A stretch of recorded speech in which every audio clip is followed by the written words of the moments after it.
नमस्कार। आज मिति ईस्वीसम्म 2021 जुन 21 तारिकका दिन अन्तर्राष्ट्रिय योग दिवसको अवसरमा हाम्रो बीपी कुलर स्वास्थ्य विज्ञान प्रतिष्ठान धरानी स्थित सामाजिक उत्तरदायित्वका लागि चिकित्सक नेपाली क्लबले यो जानकारीमूलक भिडियो लिएर आएका छौँ।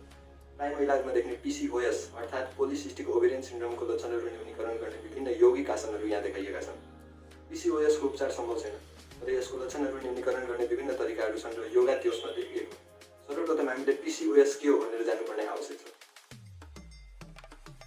PCOS एउटा यस्तो अवस्था हो जहाँ महिलाको अण्डाशयले एन्ड्रोजेन अर्थात् पुरुष हर्मोन अनियन्त्रित मात्रामा उत्पादन गर्न थाल्छ।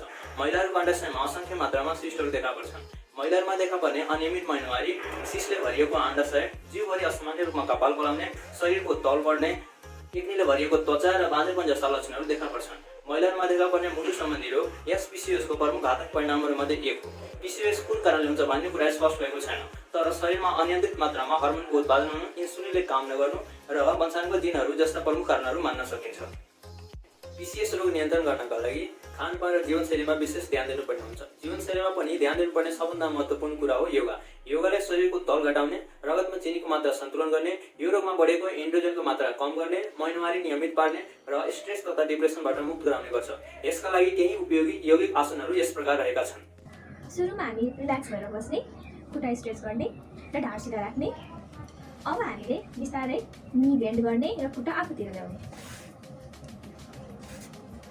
यसरी पैताला जोड्ने र हातको सहायताले पैताला समात्ने। अब हामीले 5 देखि 10 मिनटसम्म नर्मली सास फेरेर आँखा चिम्म गरेर यो नीलाई चाहिँ तल र माथि गर्ने र समय पुरा भइसकेपछि हामी फेरि आफ्नो नर्मल पोजिसनमा जाने। खुट्टा स्ट्रेच गर्ने र ढाड सिधा राख्ने। बद्धकोषना पाठ्यक्रमको लागि सबैभन्दा राम्रो आसन हो। यसले हाम्रो ओभेरिज र प्रोस्टेट ग्ल्यान्ड्सलाई सिधै असर गर्ने भएको हुनाले यो आसन गर्नाले हाम्रो यी अङ्गहरूमा भएको समस्यालाई निर्मूल गर्न सजिलो हुन्छ।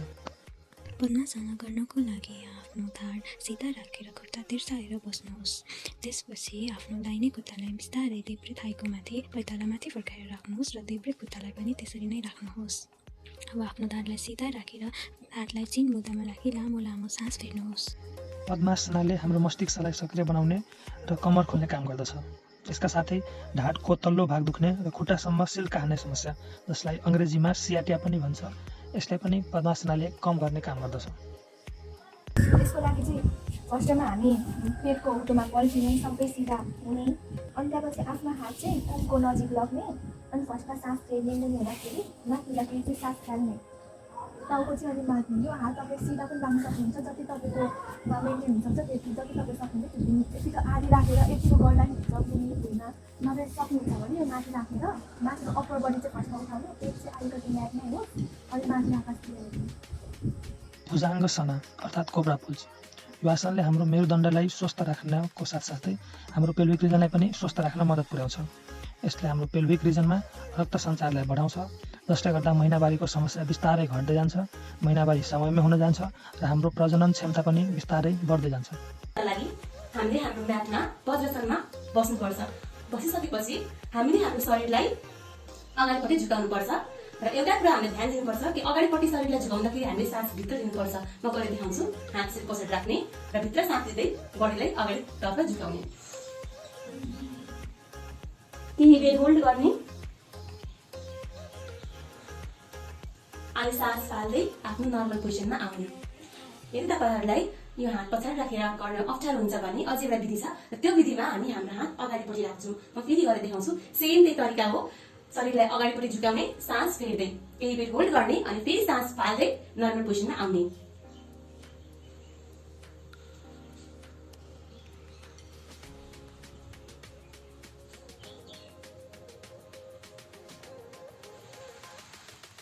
सास फेर्दै नर्मल पोजिसनमा आउने।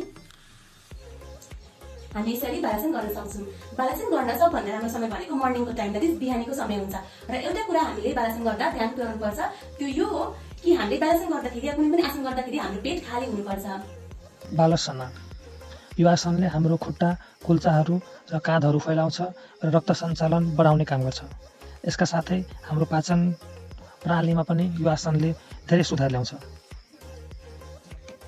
अब सुप्त बधा कोणासनाको लागि सिधा सुत्ने अनि त्यसपछि दुवै खुट्टालाई खुम्च्याउने, खुम्च्याइसकेपछि दुवै खुट्टाको पैतालालाई जोड्ने अनि यही पोजिसनमा 5 देखि 10 मिनटसम्म रिल्याक्स हुने। सुप्त बड्डा कोन्चाना। यो आसनले हाम्रो प्रजनन अङ्गलाई धेरै फाइदा पुर्याउँछ। हाम्रो मानसिक सन्तुलनका साथसाथै स्ट्रेसहरू हटाउन पनि मद्दत गर्दछ।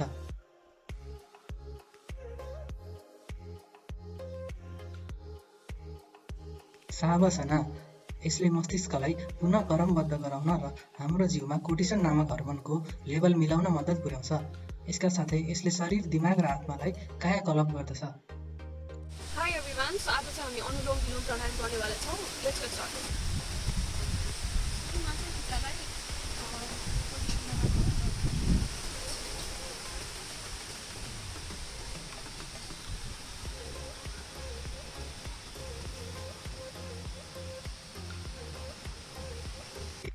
अनुलोम विलोम प्राणायाम यो एउटा नियन्त्रित ब्रिथिङ अर्थात् श्वास प्रश्वासको एक्सर्साइज हो जसले हाम्रो मानसिक तनाव हटाउँछ, हाम्रो शरीरबाट केही हानिकारक विषाक्त पदार्थहरू हटाउँछ र हाम्रो मुटुको कार्यगतिमा पनि सुधार ल्याउँछ। PCOS रोगको कुनै पनि उपचार छैन, तर योगा गर्नाले PCOSको विभिन्न लक्षणहरूलाई धेरै हदसम्म कम गर्न सकिन्छ। त्यसैगरी PCOSका रोगीहरूले खानपिनको विषयमा यी कुरामा विशेष ध्यान पुर्याउनु पर्दछ। PCOS रोगीहरूले सेवन गर्न मिल्ने र गर्नुपर्ने कुराहरू यस प्रकार छन्।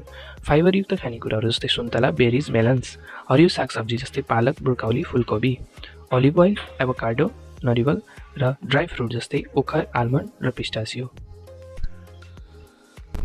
PCOS रोगीहरूले सेवन गर्न नमिल्ने खानेकुराहरू यस प्रकार छन्। अत्याधिक तेलमा फ्राई गरिएको खानेकुरा जस्तै फास्ट फुड, चिनीयुक्त खानेकुराहरू जस्तै सोडा, इनर्जी ड्रिङ्क्स, प्रोसेस गरिएको मिट जस्तै हट डग्स, ससेज, अत्याधिक मात्रामा रातो मासु जस्तै स्टिक्स, ह्यामबर्गर्स, पर्क्स। योगा PCOSको लागि मात्र नभएर संसारका सानोदेखि लिएर जटिलसम्मका रोगहरूको लागि एउटा सरल समाधान हो। यसले मानिसको भौतिक विकास मात्र नभएर मानसिक, व्यावहारिक र सामाजिक विकासमा पनि उत्तिकै महत्त्व राख्दछ। जीवनमा यसको धेरै ठुलो महत्त्व छ। योग गरौँ, निरोग रहौँ।